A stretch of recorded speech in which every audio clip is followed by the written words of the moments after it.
Hello and welcome to today's daily news report where I cover all the biggest stories affecting your life and money. You watch this channel each day because I keep you in the loop on what's really going on in Washington, D.C. with President Biden and the U.S. economy. I'd like to thank today's video sponsor, ZipRecruiter, and I'll tell you more about their company later in this video. Well, Federal Reserve Chairman Jerome Powell has voiced the fight against inflation is still not close to being over. This means they could be raising rates far into the future. He did not say when the rate hikes would stop. Now, today he also said, while higher interest rates, slower growth, and softer labor market conditions will bring down inflation, they will also bring some pain to households and businesses.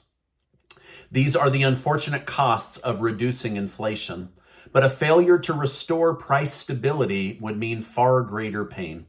This is precisely the reason why many Republicans are angry at President Biden as he continues to spend massive amounts of money while the Federal Reserve tries desperately to get prices stable and inflation under control.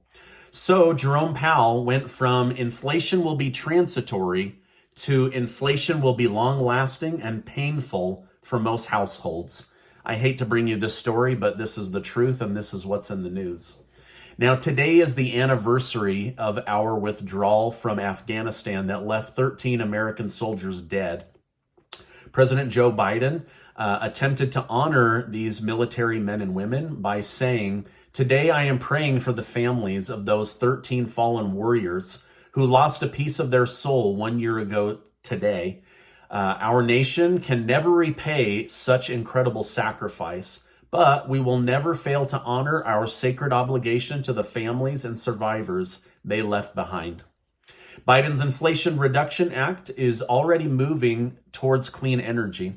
The Department of Energy just allocated $500 million to help develop new green energy technology. This means that universities all over the country will receive grant money to help them further develop technologies in the green sector.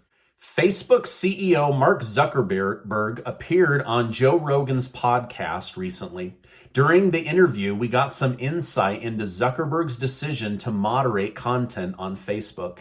In specific, they discussed Hunter Biden's laptop.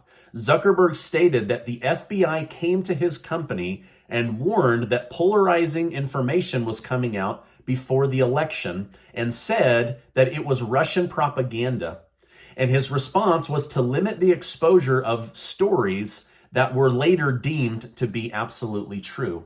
Critics believe that there is more to the story, but I'm going to leave that up to you, and I would like to know your thoughts down below. Now, while Zuckerberg claims he doesn't remember if the FBI specifically mentioned the Biden laptop story in their request, it is weird that this was one of the biggest stories that they suppressed in favor of helping Joe Biden win the election. We also know that Zuckerberg donated over $400 million to the election, and most of that money went to Democrat-run cities. So there is some bias when it comes to Mark Zuckerberg, but he's blaming it all on the FBI and taking no responsibility. Now, a new poll was released that shows the story could have changed the results of the 2020 election. This new poll was conducted by Technometrica Institute and Policy and Politics. It showed that 79% of people believed that Trump would have won the election had this information about the Biden family and Hunter's laptop been known to the general public and not purposely suppressed by the FBI and social media websites like Facebook and Twitter. However, the large amount of scrutiny at the time made it hard to know whether this should be pushed out to the public or whether it should be further investigated. Now, I have some more bombshell information to share with you, but first, a word from today's video sponsor. I want to thank today's video sponsor, ZipRecruiter. In the last year, millions of Americans quit their job in search of something better or more in line with their goals, but finding the right candidate can be tricky. ZipRecruiter is the #1 hiring website in the US based on G2 ratings. Here's how it works. ZipRecruiter's AI technology can take a resume and a job and pair them together to significantly increase the chance of finding the right person fast. And did you know that 4 out of 5 employers who post on ZipRecruiter get a quality candidate the first day? ZipRecruiter has an easy to manage dashboard that shows which candidates are best in line with the job being offered. Plus, their website finds like-minded and like-talented individuals to get a job in front of the right people. While other companies give you too many unqualified candidates, ZipRecruiter finds you the needle in the haystack. Right now, you can try ZipRecruiter for free at ziprecruiter.com/Stephen Gardner. That's right. ZipRecruiter is giving members of my YouTube community free access by visiting ziprecruiter.com/Stephen Gardner or by clicking the link in the video description. Go check them out right now. And then let's go ahead and get back to today's news update. A whistleblower in the FBI has come forward and said that FBI agents were instructed specifically not to investigate the Hunter Biden laptop story because the FBI was not going to affect the outcome of an election again. Now, again, has there been a past election that the FBI interfered with or pushed towards a different outcome? Again, I'm just using the words of this FBI whistleblower. Now, at that time, President Biden and his campaign had 50 past CIA, FBI, and intelligence officers sign a letter that they knew for a fact that the laptop claimed to be Hunter Biden's was a fake Russian disinformation campaign to throw off the election. However, we now know that Hunter Biden knew for a fact that Hunter Biden had this laptop. And we also know that his father, Joe Biden, knew for a fact. And yet they put out all of this disinformation right before the election. And the FBI purposely chose to suppress that information. Now, Mark Zuckerberg may regret letting this information slip publicly because now many senators are saying he will be called in to testify in front of Congress. Yesterday, Moderna hit Pfizer with a massive lawsuit stating that Pfizer Pharmaceutical allegedly stole Moderna's intellectual property or COVID vaccine formula in order to get to market faster. So these two companies that made tens of billions of dollars of U.S. taxpayer money through the federal government because of the forced vaccine programs will now be duking it out in court to see who actually deserves that money and who actually owns the COVID vaccine patent. Yesterday, President Biden spoke at the largest campaign event of the year in Maryland. During the event, he attacked Donald Trump-loving Republicans by stating, "Trump and the extreme MAGA Republicans have made their choice to go backwards, full of anger, violence, hate, and division. But we've chosen a different path forward, the future, unity, hope, and optimism. We choose to be a better America." As expected, Biden also proclaimed his recent victories in legislation, COVID, and gas prices. Now, this is really rich. CNN recently released an article bragging about how Biden had gotten gas prices down by $1 a gallon. Wait a minute. I thought presidents couldn't affect the price of gas. Anyway, sorry, I got distracted.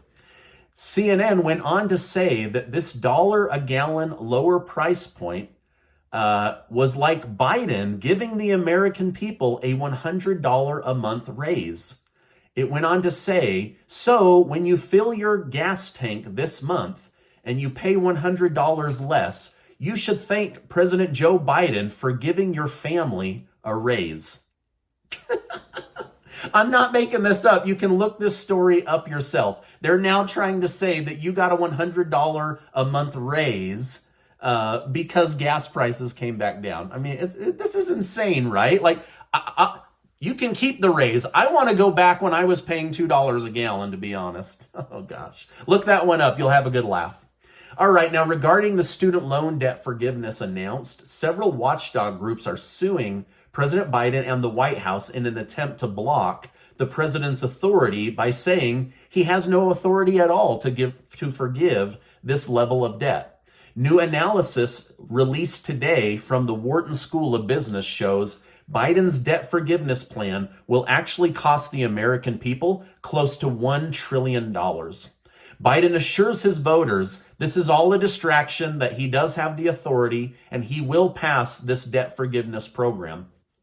Then the White House used its Twitter account to show every Republican member of Congress that got a PPP loan.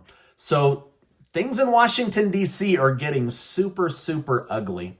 But this is politics, the ugly, ugly side of politics. Now, both the Washington Post and the Wall Street Journal had articles about how the president's student loan debt forgiveness is an extreme abuse of presidential power. Again, you're going to have to make up your own mind. I know that for many of you receiving this forgiveness, this is a blessing. For those of you who are not, it feels like you've been slapped in the face with $10,000 and you didn't get to keep the money. So I know that this is a delicate story to cover. The redacted affidavit, which was used to get a judge to sign off on the Trump Mar-a-Lago raid, has been released. The witness claimed 184 classified documents and more would be found, and the fruits of a crime would be discovered. Now, depending on who you get your news from, left-leaning media today is saying, this is the smoking gun, we finally got him, and Trump should go to jail for the rest of his life for the Espionage Act, while right-leaning media continues to say, yes, he had classified documents, but he unclassified them when he was former president before he left the office. So far, Trump has not been arrested or convicted of any crime, but this is a story that's ongoing and it has a lot of complexities. So my guess is it's going to take a long time for the truth to come out and whether there is any kind of crime to be figured out in the court of law. Now, this is my update for today. As I know more, I will definitely come on and share more with you. Before we head into the weekend, do take 20 seconds to go sign up to be one of the winners of the $1,000 per person giveaway that Casey and I are doing thanks to generous video sponsors. I'll make sure to leave a link below. Also, if you're looking for work or you're looking to hire great employees, click on my link right now to ZipRecruiter. Head on over. They are an amazing company when it comes to finding a job or finding the right person for a job that you need to list. Now, before you go, I want to remind you that you are amazing. Make sure to check out this video or make sure to check out this video. Hey, I appreciate you being in my community, and I will see you on the next video.